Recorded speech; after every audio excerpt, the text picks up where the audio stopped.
1년 만에 이렇게 만나게 됐는데요.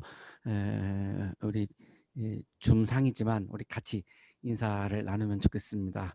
안녕하세요. 안녕하세요. 안녕하세요.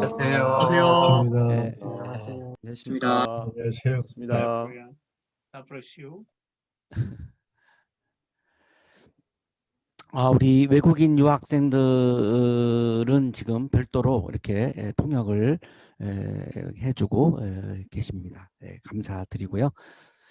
빅터 프랭클은 1905년 오스트리아 빈에서 태어났습니다. 프로이드의 제자고 유대인입니다. 빈 대학에서 의학 박사 학위와 철학 박사 학위를 받았습니다. 히틀러가 유대인 인종 청소를 하면서 아우슈비츠로 끌려갔습니다. 지금 보시는 사진이 아우슈비츠 수용소 정문 사진인데요. 코로나가 발생하기 바로 직전에 제가 죽기 전에 여기는 꼭 가봐야 될 것 같다는 생각이 들어가지고 가족 휴가를 여기 아우슈비츠로 갔습니다. 그래서 휴가 내내 정말 자세하게 돌아보고 울기도 하고 마음이 많이 아팠습니다. 그 참혹한 그런 흔적이 그대로 남아 있어서 많이 마음이 아팠습니다. 인용하겠습니다. 아우슈비츠야, 저기 팻말이 있어. 그 순간 모든 사람들의 심장이 멈췄다. 아우슈비츠, 가스실 화장터 대학살, 그 모든 공포를 불러일으키는 이름 아우슈비츠. 1,500명이나 되는 사람들이 기껏해야 200명 정도밖에 들어갈 수 없는 가축우리 같은 건물에 구겨 넣어졌다. 우리는 추위와 굶주림에 시달렸다. 나흘 동안 우리가 받은 양식이라고는 5온스짜리 빵 한 개가 전부였다. 사람이 아닌 거의 짐승 같은 그런 취급을 받으면서 살아갔던 그런 흔적입니다. 빅터 프랭클은 범죄자가 아니죠. 그러나 범죄자를 수용하는 수용소에 갇혔습니다. 그러면 이 사람이 당하고 있는 이 수용소에 갇혔던 사람들의 실현의 근거가 무엇인가? 라고 하는 질문을 하지 않을 수가 없습니다. 왜냐하면 오늘날 우리도 실현을 마주하면서 살고 있기 때문이죠. 코로나도 우리에게는 실현이고요. 이 실현이 왜 우리들에게 온 것인가 라고 하는 질문을 할 수밖에 없는데요.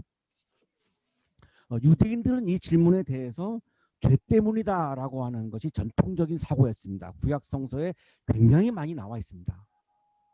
그래서 우리 한국의 기독교인들 중에도 어떤 시련이 오면 이건 죄 때문이다라고 생각하는 분들도 많이 있습니다.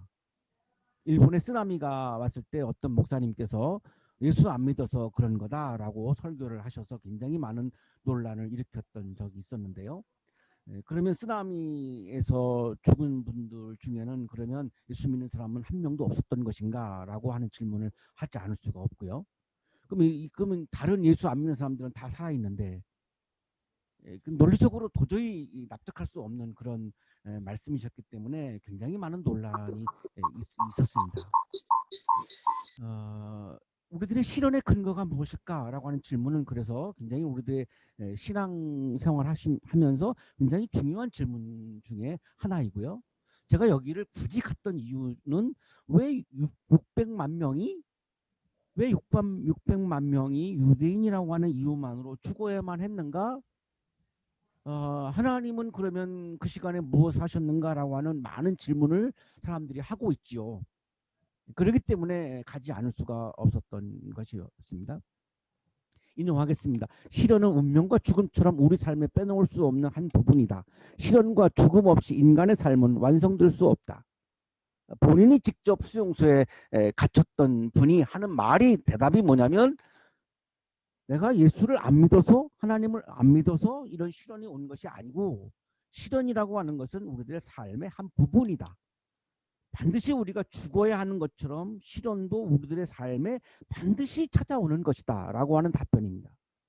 이거는 예수를 믿느냐 안 믿느냐를 떠나서 상관하지 않고 예수를 믿는 사람들에게도 실현은 다가오는 거고 예수를 믿지 않는 사람들에게도 실현은 다가오는 거고 모든 인간에게는 실현이 다가온다라고 답변한 거죠. 이것을 빅터 프랭클은 실현의 불가피성이라고 이야기를 했습니다. 실현은 불가피한 것이다. 죽음이 불가피한 것처럼 우리들에게 실현은 불가피한 것이다. 코로나라고 하는 실현도 우리들에게 불가피하게 다가온 거죠. 사람은 자기 일을 할 수 있는 기회나 혹은 자기 인생을 즐길 수 있는 기회를 박탈당하는 상황에 처할 수 있다. 그런데 이런 경우 절대로 무시할 수 없는 것이 바로 실현의 불가피성이다. 우리 신입생들을 진심으로 환영을 하는데요. 얼마나 고등학교 3년 동안 우리 한양대학교를 입학하기 위해서 얼마나 많은 수고를 하고 굉장히 많은 고난을 겪으면서 여기까지 왔죠. 자, 뭐 이제 꿈을 이뤘으니까 뭐 다 된 것 같죠. 4년 동안 학교 생활하면서 엄청난 시련들이 여러분을 기다리고 있습니다. 빅터 프랭클의 이야기를 다시 인용합니다. 이런 실현의 도전을 용감하게 받아들이면 삶은 마지막 순간까지 의미를 갖게 되며 그 의미는 글자 그대로 죽을 때까지 보존된다. 4년 동안 여러분에게 굉장히 많은 시련들이 기다리고 있습니다. 그때 많은 청년들이 그 시련 앞에서 포기하기도 하고 절망하기도 하고 주저앉기도 하는 모습을 너무나 많이 봤습니다.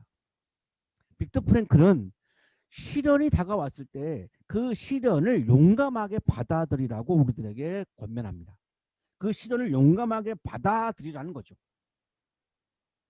이 시련의 의미가 무엇인가를 묵상하고 성찰하고 그리고 그 시련을 당당하게 용감하게 받아들이고 중요한 것은 그 시련을 이기는 거죠. 그리스도인이란 시련이 오지 않는 삶을 살아가는 것이 아니라 당연히 시련은 오는 것인데 그리스도인이란 그리스도께서 나와 함께 하셔서 그 그리스도께서 주시는 힘으로 그 시련을 이겨내는 것이 그리스도인입니다. 내가 아무리 실력이 좋아도 시련은 옵니다. 내가 아무리 정의롭게 살아도 시련은 옵니다. 내가 사랑하면서 살아도 시련은 옵니다. 내가 신앙으로 살아도 시련은 찾아옵니다. 내가 예수 믿어서 신앙을 피하려고 하는 것은 그건 거의 미신과 같은 것이지 기독교 신앙이라고 볼 수가 없습니다. 신앙으로 살아도 시련은 오는 겁니다. 예수님은 십자가라고 하는 시련이 왔습니다. 예수님도 시련이 왔는데 어떻게 우리에게 시련이 오지 않을 수가 있겠습니까? 우리 신입생 친구들 이제 정말로 꿈에 그리던 우리 학교에 입학했습니다. 많은 시련이 여러분을 기다리고 있습니다. 경제적인 어려움이라고 하는 시련이 올 수도 있고 좋은 성적의 실패라고 하는 시련이 올 수도 있고 연애하다가 실패하는 시련이 올 수도 있고 여러분이 지금까지 공부만 하다가 사실은 사회를 잘 경험을 하지 못했는데 이제 성인이 되어서 사회 안으로 들어오다가 보면 사회에 대한 많은 실망을 하는 여러 가지 우리가 얘기하지 못한 시련들을 마주하게 될 것입니다. 코로나도 우리가 예상하지 못했던 시련이었던 것처럼 여러분 개인에게도 상상할 수 없는 지금 여기서 언급할 수 없는 아무도 알 수 없는 수많은 시련들이 여러분의 앞을 기다리고 있습니다. 이때 시련이 찾아오는 것은 내가 못나서다라고 열등감과 자기 비하에 빠지는 청년들이 있습니다.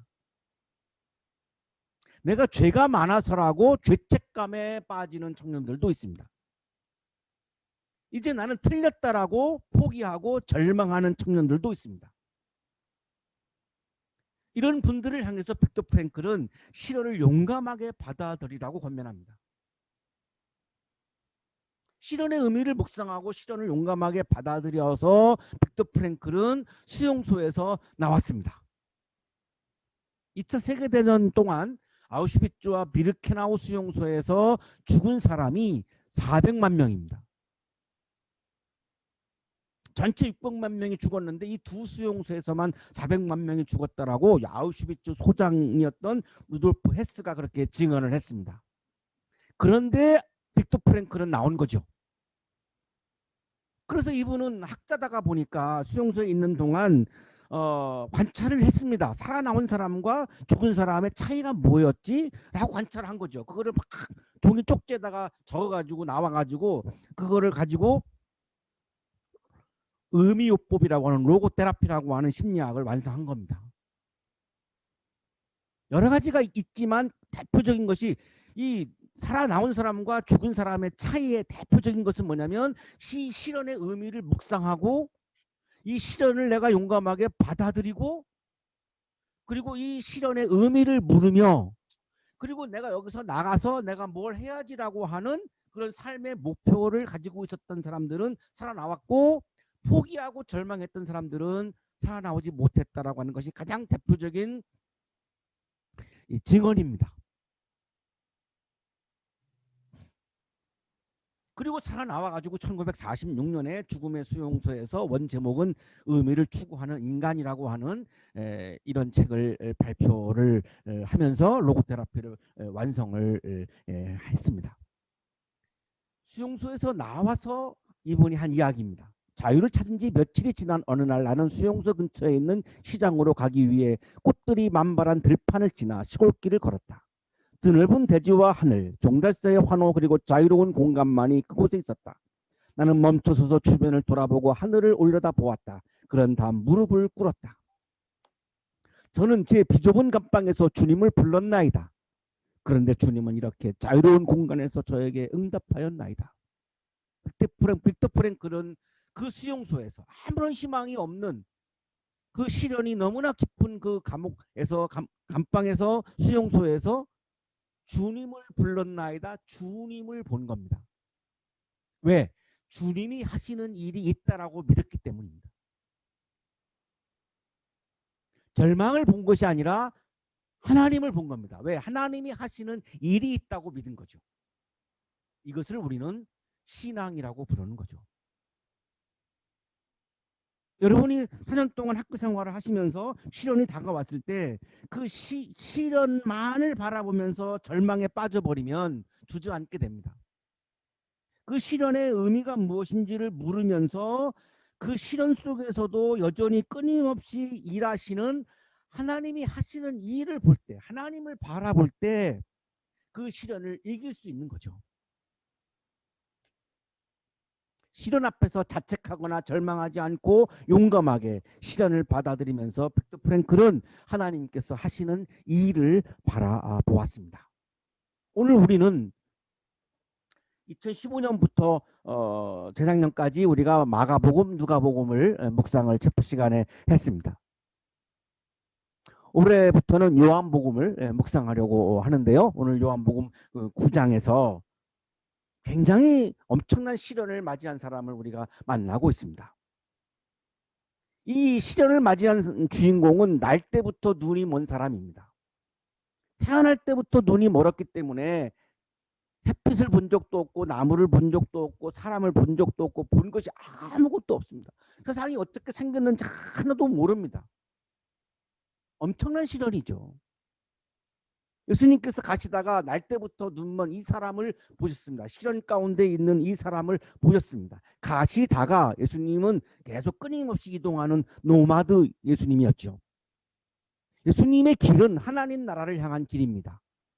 하나님 나라를 꿈꾸면서 가셨기 때문에 지치지 않고 힘들지 않았죠. 많은 사람들이 예수님을 죽이려고 했지만 하나님 나라라고 하는 목표, 하나님 나라라고 하는 꿈이 있었기 때문에 예수님은 지치지 않고 끊임없이 십자가까지도 계속해서 걸어가신 겁니다. 여러분이 4년 동안 학교 생활하시면서 꿈이 있어야, 목표가 있어야 지치지 않고 여러분이 걸어갈 수 있습니다. 꿈이 없으면, 목표가 없으면 쉽게 지칠 수밖에 없습니다. 여러분이 고등학교 3년 동안 그것을 이겨낸 것은 한양대학교 입학이라고 하는 그 목표와 꿈이 있었기 때문에 그 어려움을 다 이겨낸 거죠. 지금 여러분 다 이루었다고 생각하시는데 아니에요. 이제 더 힘들고 더 차원이 높고 이런 새로운 또한 도전을 또 시작하는 겁니다. 그 길을 계속해서 가려면 꿈이 있어야 되고 목표가 있어야 되는 거죠. 예수님은 하나님 나라를 꿈꾸셨습니다. 예수님의 비전은 하나님 나라였습니다. 나의 나라가 아니고 아버지의 나라, 하나님의 나라였던 거죠. 길을 가다가 만나는 사람들의 얼굴, 푸르른 나무들, 좋은 향기를 내뿜고 있는 꽃들, 자유분방하게 흩어져 있는 돌멩이들 모두 아름답습니다. 그런데 이런 것들을 한 번도 보지 못한 날 때부터 눈먼 사람을 예수님께서 보신 거죠. 이 날 때부터 눈먼 사람은 찬란한 태양도 아름다운 숲도 다정한 사람의 얼굴도 본 적이 없죠. 절망적인 상황에서 시련 속에서 살고 있는 거죠. 자, 그때 제자들이 예수님께 물었습니다. 날 때부터 눈먼 거, 시련이 다가오는 것은 유대인들은 죄 때문이라고 생각하고 있는데, 그러면 날 때부터 눈먼 사람은 죄를 짓기도 전에 눈이 먼 거니까 제자들이 그래서 물은 거죠. 이 경우에는 도대체가 본인의 죄입니까? 아버지의 죄입니까? 라고 묻는 겁니다. 선생님, 이 사람이 눈먼 사람으로 태어난 것이 누구의 죄 때문입니까? 이 사람의 죄입니까? 부모의 죄입니까? 제자들의 질문을 들어보면 눈먼 것이 죄의 결과라고 하는 것이 전제되어 있죠. 이것이 유대인들의 전통적인 사고이고 오늘날 우리 한국의 그리스도인들 중에도 이 사고를 하시는 분들이 굉장히 많습니다. 이필찬 교수의 주석입니다. 맹인의 경우는 귀머거리와 문둥병이나 안진뱅이의 경우와 함께 언약적 저주의 하나로서 오랫동안 인식되어 왔다. 시련이 다가온 것은, 불행이 다가온 것은 그 사람이 죄를 지었기 때문에 저주받은 것이다 라고 하는 사고죠. 그래서 오늘날에도 누군가가 시련을 당하면 우리가 그분을 긍휼히 여기는 마음을 갖는 게 상식적인 건데, 그분의 죄가 뭐냐라고 정죄를 하죠. 이런 모습들이 이것 때문에 존재하는 겁니다. 회사들은 누구의 죄 때문인지를 묻는 거죠. 고난 가운데 있는 사람을 도와주려고 하는 따뜻한 마음이 아니고 고난을 당하고 있는 사람 앞에서 문제의 원인을 찾는 아주 차가운 마음을 보여주고 있습니다. 고난의 원인을 죄로 규정해서 자신이 어려움에 처한 사람을 돕지 못하는 것을 합리화하는 아주 이기적인 마음입니다. 제자들이 이렇게 생각하는 것은 무리가 아닙니다. 왜냐하면 출애굽기에 고난의 원인은 부모의 죄 때문이라고 말씀하고 있기 때문입니다. 출애굽기 34장 7절입니다. 아버지가 죄를 지으면 본인에게뿐만 아니라 3, 4대 자손에게까지 벌을 내린다. 이런 말씀이 있었기 때문에 유대인들은 이렇게 사고를 하는 겁니다. 자, 그러나 예수님은 이렇게 대답하시죠. 이 사람이 죄를 지은 것도 아니요, 그의 부모가 죄를 지은 것도 아니다. 이 사람의 고난과 시련의 원인은 죄로부터 기인한 것이 아니다. 죄 때문이 아니다라고는 답변하십니다. 이 사람을 죄인으로 보지 않고 있어요. 제자들은 고난을 당하고 있는, 시련을 당하고 있는 날 때부터 눈먼 사람을 죄인으로 바라보고 있는 것이고, 예수님은 죄인으로 보지 않아요. 왜냐하면 이 사람이 죄를 지은 것도 아니요, 부모가 죄를 지은 것도 아니다라고 말씀하셨으니까 이 사람을 죄인의 시각으로, 관점으로 보고 있는 게 아니죠. 그러면 오늘 우리들에게 가장 중요한 것은 예수님은 이 시련을 당하고 있는 사람을 어떤 관점으로 보고 계시는가가 가장 중요한 관점이죠. 이렇게 말씀하십니다. 하나님께서 하시는 일들을 그에게서 드러내시려는 것이다. 예수님은 이 시련 당하고 있는 사람을 하나님의 도구로 보고 계십니다. 이 사람을 통해서 하나님께서 하시는 일을 드러내신다는 거죠. 그러면 이 사람은, 시련 당하고 있는 이 사람은 하나님의 도구인 거죠. 제자들은 죄인으로 보고 있고 예수님은 하나님의 도구로 보고 있고, 엄청난 시각의 차이고 관점의 차이입니다. 예수님께서는 날 때부터 눈이 먼 이 절망과 고난을 죄의 관점에서 보지 않고 하나님께서 하시는 일의 관점에서 보셨습니다. 하나님께서 하나님의 일을 날 때부터 눈이 먼 사람을 통해서 하신다고 보았습니다. 제자들은 사람을 죄인으로 보고 있고 예수님께서는 사람을 하나님의 도구로 보고 계시죠. 여러분이 4년 동안 우리 학교에 오셔서 교수님들도 만나고 친구들도 만나고 선배님들도 만나고 후배들도 만나고 수많은 사람들을 만나겠죠. 그때 나는 사람을 어떤 관점으로 볼 것이냐라고 하는 이 문제입니다. 내가 지금 마주하고 있는 이 사람을 죄인으로 볼 것이냐, 하나님의 도구로 볼 것이냐라고 하는 관점인 거죠. 우리는 나를 보내신 분의 일을 낮 동안에 해야 한다. 아무도 일할 수 없는 밤이 온다. 예수님께서 말씀하시고 있는 하나님의 일은 나를 보내신 분의 일이라고 말씀합니다. 나를 보내신 분의 일을 낮 동안에 해야 한다는 겁니다. 왜냐하면 밤이 곧 오기 때문에. 졸업은 순식간에 옵니다. 여러분 지금 이제 입학을 하셔가지고 이제 한시름 놓으시고 지금 굉장히 편안한 자세로 누워 계실 거예요. 좀 쉬어야 되겠다고 아마 생각하실 거예요. 그 쉬다가 보면 금방 졸업이 옵니다. 시간이 없습니다. 눈 깜빡할 사이에 졸업이 옵니다. 제가 올해 61세가 됐습니다. 61년생인데 61세가 됐습니다. 정말 눈 깜빡할 사이에 61세가 되었습니다. 인생은 정말 순식간에 밤이 옵니다. 여러분에게 지금 시간이 많지 않습니다. 누워있을 시간이 없습니다. 내가 세상에 있는 동안 나는 세상의 빛이다. 예수님께서 하나님의 일은, 예수님께서 보신 하나님의 일은 세상이 빛나도록 세상을 비추는 일이 하나님께서 하시는 일이라고 보신 거죠. 하나님께서 하시는 일은 정죄가 아니라 치유와 구원이죠. 세상을 빛나게 하는 치유와 구원입니다. 어떤 분들은 나는 세상의 빛이다라고 하는 말씀을 내가 빛나는 것으로 오해하는 분들이 계십니다.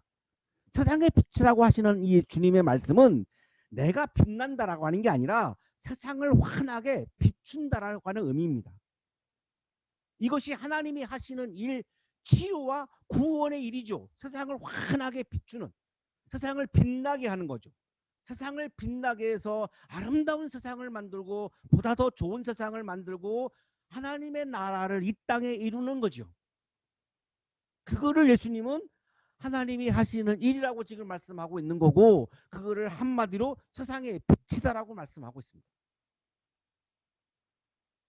여러분이 졸업을 하시고 세상에 나가서 무엇을 하실 건가요? 세상을 환하게 비추어서 세상을 빛나게 해서 하나님의 나라를 이루는 일을 할 때에 여러분이 여기에서 훈련받고 공부한 것들이 의미가 있겠죠. 예수께서 이 말씀을 하신 뒤에 땅에 침을 뱉어서 그것으로 진흙을 개어서 그의 눈에 바르십니다. 그에게 실로암 못으로 가서 씻으라고 말씀하시죠. 실로암은 보냄을 받았다라고 하는 뜻입니다. 눈이 날 때부터 눈이 먼 이 사람은 보냄을 받은 사람이라는 겁니다. 무엇을 위해서? 세상의 빛이 되기 위해서, 세상을 비추기 위해서. 여러분 모두는 보냄을 받은 사람들입니다. 하나님의 일을, 하나님이 하시는 이 일을 드러내라고 보내심을 받은 사람들이죠. 그 눈먼 사람이 가서 씻고 눈이 밝아져서 돌아갔다. 그 눈먼 사람이, 날 때부터 눈먼 사람이 실로암에 가서 예수님이 눈에다가 발라놓은 진흙을 씻었습니다. 그랬더니 눈이 밝아졌습니다. 하늘이 보이기 시작했습니다. 태어나서 처음으로 보는 하늘입니다. 나무가 보이기 시작했습니다. 푸른 나무가 너무나 예뻤습니다. 주변에서 놀라고 있는 다정한 사람들의 얼굴이 보이기 시작했습니다. 너무나 그 사람들의 얼굴이 따뜻했습니다. 새로운 세계를, 한 번도 보지 못한 새로운 세계를 보고 있었습니다. 너무나 아름다운 세계였습니다. 너무나 좋은 세상이었습니다. 너무나 황홀한 세상이었습니다. 하나님이 지으신 너무나 아름다운 피조물들을 보고 너무나 아름다운 세상을 바라보며 그는 감동과 감격에 빠지기 시작했습니다. 하나님께서 하시는 일을 그는 바라보고 있었습니다.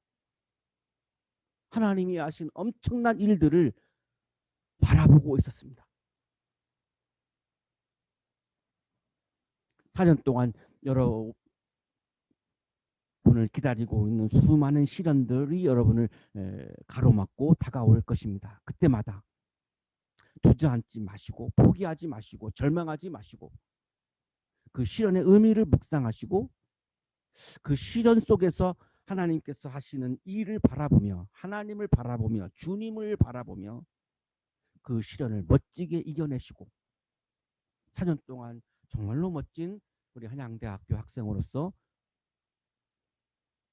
훈련을 잘 받으시고 그리고 세상에 나가서 하나님이 하시는 일을 여러분도 함께 하시는 그런 아름다운 여러분의 학교 생활이 되시기를 주님의 이름으로 축복합니다.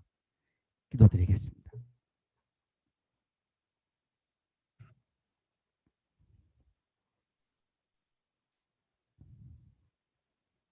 거룩하신 하나님, 우리 참 좋은 신입생들을 보내주셔서 감사합니다.